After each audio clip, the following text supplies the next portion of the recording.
I'd like to thank John Thune for his introduction and his friendship and his service, and I want to take this opportunity to thank you. There were many, many people in this room that were responsible for that magnificent victory that we won with John Thune's election, and I want to thank all of you for your involvement.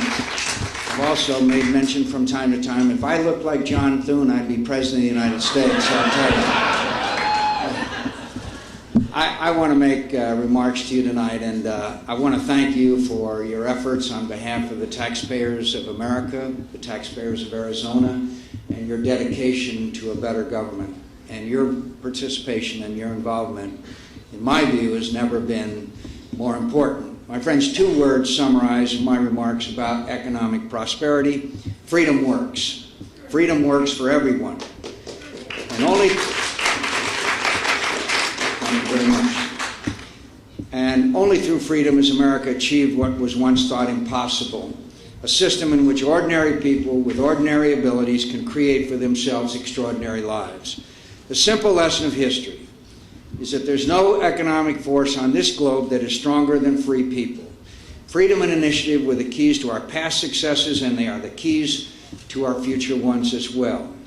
My friends, despite its unparalleled track record, the quest for greater freedom and prosperity faces constant challenge. Today, for example, we find ourselves at a time when the U.S. economy is weaker than anyone would like. Tough times can breed fear, and the Democrats are using those fears to push an agenda that is tired and dangerous. Once again, they want the government to make our choices for us, not respect our dreams and trust our decisions on how best to seize our opportunities. They're threatening to grow the government and use the American economy to serve their political ends, not your aspirations. They will tax, spend, regulate, and dictate for the benefit of special interests and partisan objectives, and they're helping to cause a rising tide of economic isolationism that threatens our prosperity and the stability of friendly nations. The pattern of reckless government spending has caused Americans to lose trust in their government. My friends, I've been around long enough to know that this will fail, and when it does, Americans will have yet another reason to question their government. Politicians need to remember that an effective government is a limited government. Government policy should enhance, not diminish, the opportunities available to American workers. Ronald Reagan once said, and I quote, "Freedom is the right to question and change the established way of doing things. It is the continuous revolution of the marketplace. It's the understanding that allows us to recognize shortcomings and seek solutions." My friends, he spoke these words to university students in Moscow in 1988. It was a message they needed to hear in Russia then, and it's a message that we desperately need to hear in Washington now. One of the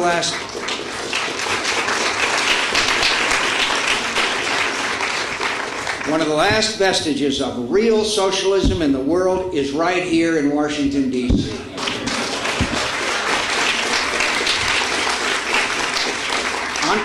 Entrepreneurs lie at the heart of innovation, growth, and advancing prosperity.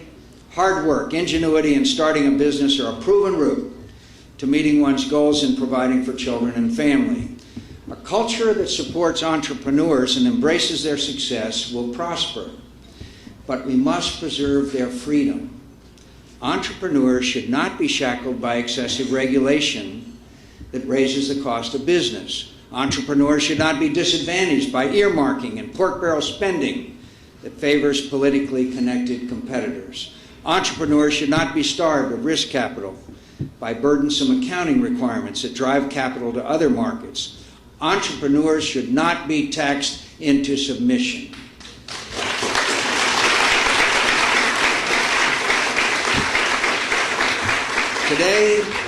Today, I'm sorry to tell you, my friends, the government spends more money than ever before.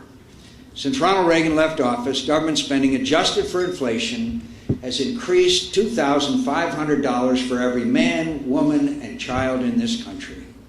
Wasteful spending has gone from irresponsible to indefensible, and we're not spending it on programs that are any more effective than they were 20 years ago. When disaster strikes, the government isn't even ready to deliver drinking water to dehydrated babies or rescue the aged and infirm trapped in a hospital with no electricity.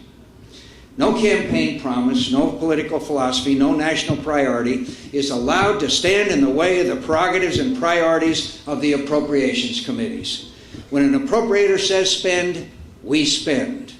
We spend money on an indoor rainforest in the Midwest. We spend it on to study the DNA of bears in Montana without knowing whether we needed to solve a criminal case or a paternity suit.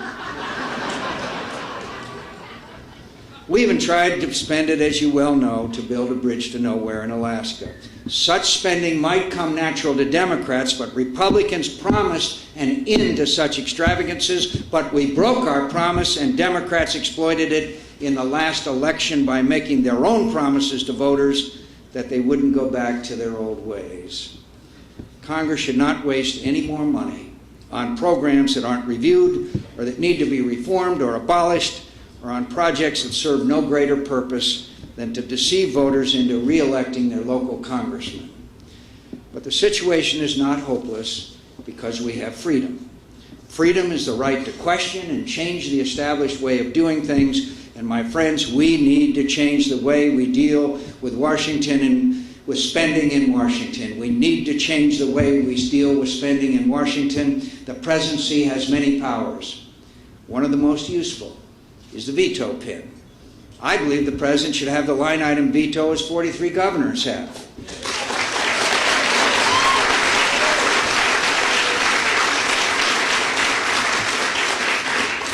The president should veto every single pork barrel bill Congress sends him, and if they keep on sending them to him, he should use the bully pulpit to make the people who are wasting your money famous.